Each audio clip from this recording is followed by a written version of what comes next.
Hello students, now I am going to give you special tricks by which you can easily remember the most controversial chapter French revolution. देखो सिर्फ 10 minute लगेगा, 10 minute में पूरे के पूरे chapter खत्म हो जाएगा।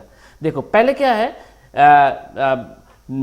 फ्रांस में उसका सोशल कंडीशन क्या था, वहाँ पे 3 एस्टेट था, मतलब फर्स्ट एस्टेट मतलब क्लार्जी, सेकेंड एस्टेट क्लार्जी में कौन सा था, चार्च के लोग जो जितना है सब क्लार्जी उसको कहता था। फिर सेकेंड एस्टेट में कौन सा था, नोबिलिटी मतलब प्रिविलेज्ड पीपल, और थर्ड एस्टेट में कौन है, एवरीवन।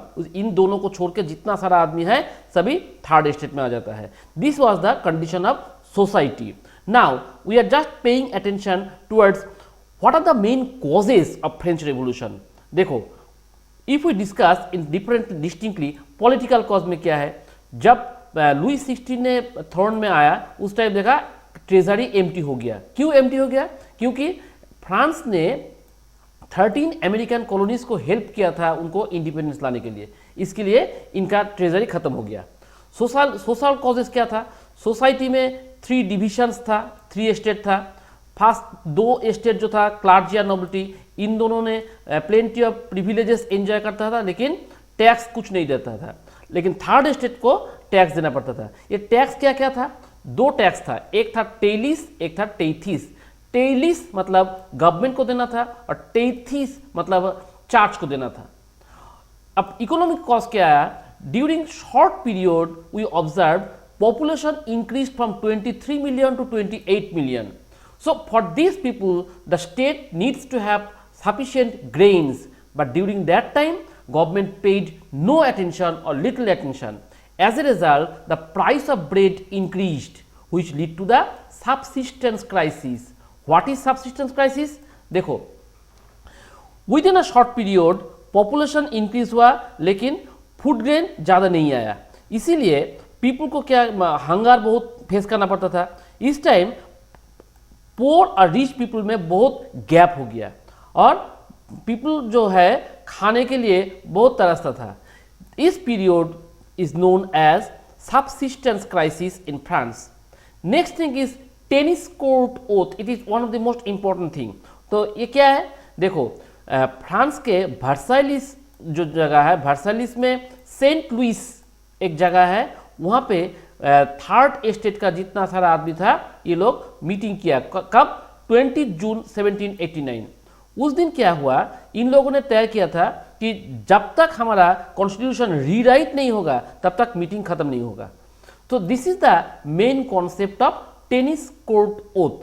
क्या हुआ इसमें, थर्ड एस्टेट वाले ने सोचा इस तारीख में कि वर्साइलिस शहर में सेंट लुइस जगह जो है वहाँ पे इन्होंने मीट किया। इतना सारा मेंबर्स आ गया, आकर उन्होंने बोला कि हम लोगों का मीटिंग जारी रहेगा जब तक हमारा कॉन्स्टिट्यूशन रीराइट नहीं होगा। This is the main concept of tennis court oath.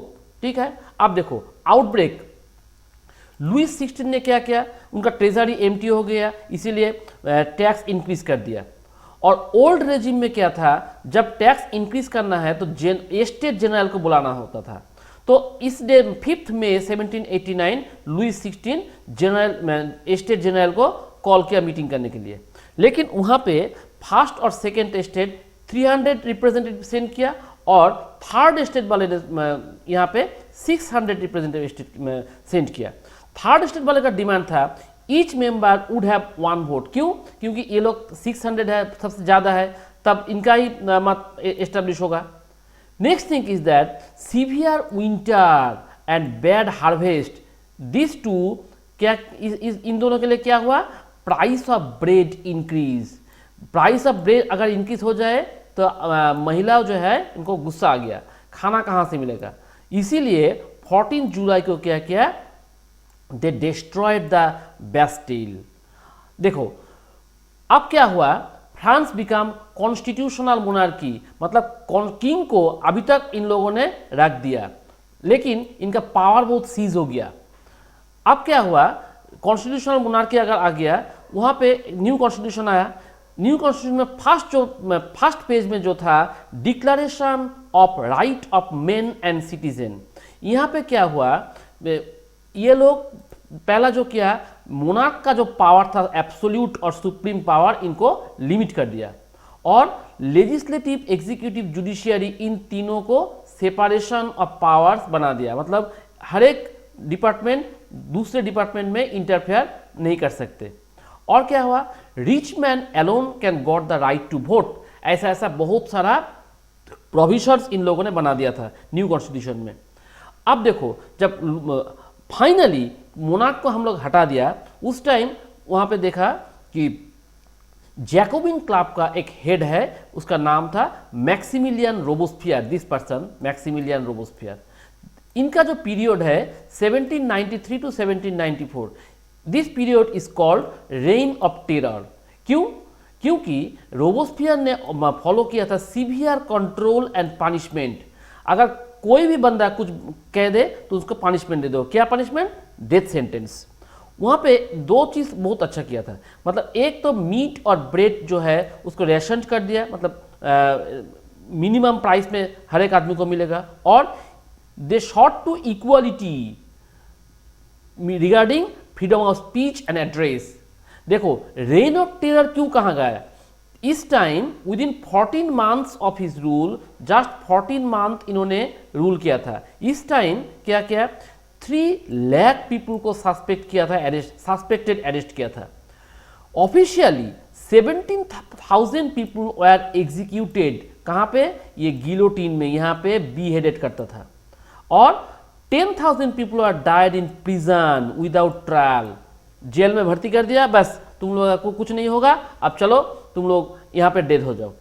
Finally इनको भी यहाँ पे सुप्रीम कोर्ट ने ऑर्डर दिया, मैक्सिमिलियन रोबोस्फियर को गिलोटिन में डाल दो, उसको भी बीहेड करना होगा। जब जैकोबिन क्लब का मैक्सिमिलियन रोबोस्फियर का पीरियड एंड हो गया, तब कैसे चलेगा? उस टाइम उन लोग ने क्या किया, एक डायरेक्टरी रूल ने एस्टेब्लिश कर दिया। मतलब 5 डायरेक्टर को इन्होंने पावर दे दिया।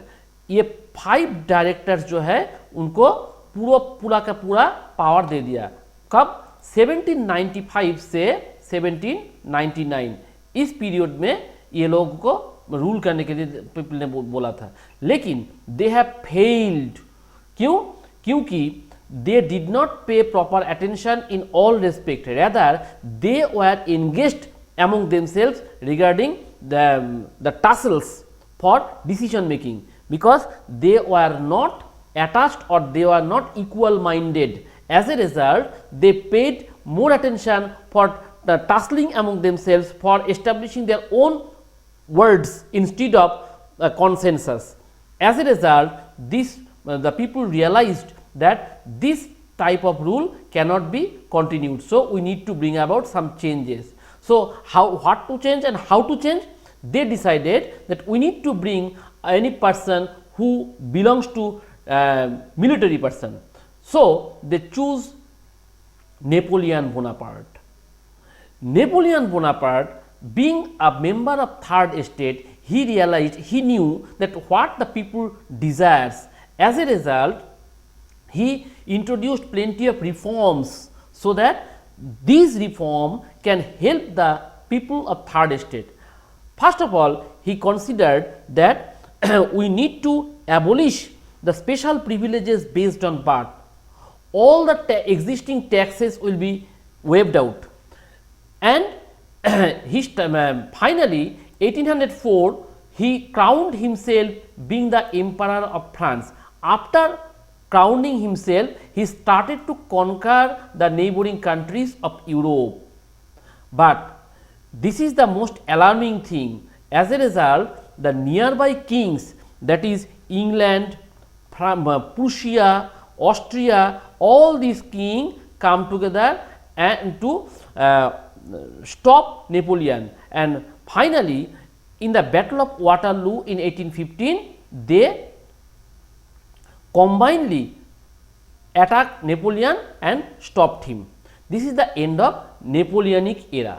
Now, what was the contribution of women during that time? देखो रेवोल्यूशन जब लगा, उस टाइम जो लॉ इंट्रोड्यूस किया था, उस लॉ में वोमेन का कंडीशन थोड़ा बहुत इम्प्रूव कर दिया था। वोमेन का, क्योंकि वोमेन का डिमांड था उनको सेपरेट गर्ल्स स्कूल होना चाहिए और गर्ल्स का एजुकेशन भी कंपलसरी होना चाहिए। फिर उन लोगों ने बोला कि देखो ये जो मैरिज, पापा मम्मी जब मैरिज कर देता है फोर्सफुली, ऐसा नहीं होना चाहिए। Rather we have to marriage in our own will and they are getting the right to divorce. Divorce was made legal and they also started to get training so that they can afford jobs. So these were the primary changes brought about for female section.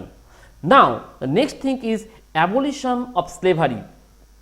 उस time क्या हुआ था, जो African जो costs है Bordeaux और नेंटिनीस, यहाँ से ये कोस्ट लाइन से अफ्रीकन पीपल को अमेरिकन वाले खरीद कर ले जाता था, फिर वहाँ से आप यूरोप में इन लोगों ने सेल करता था।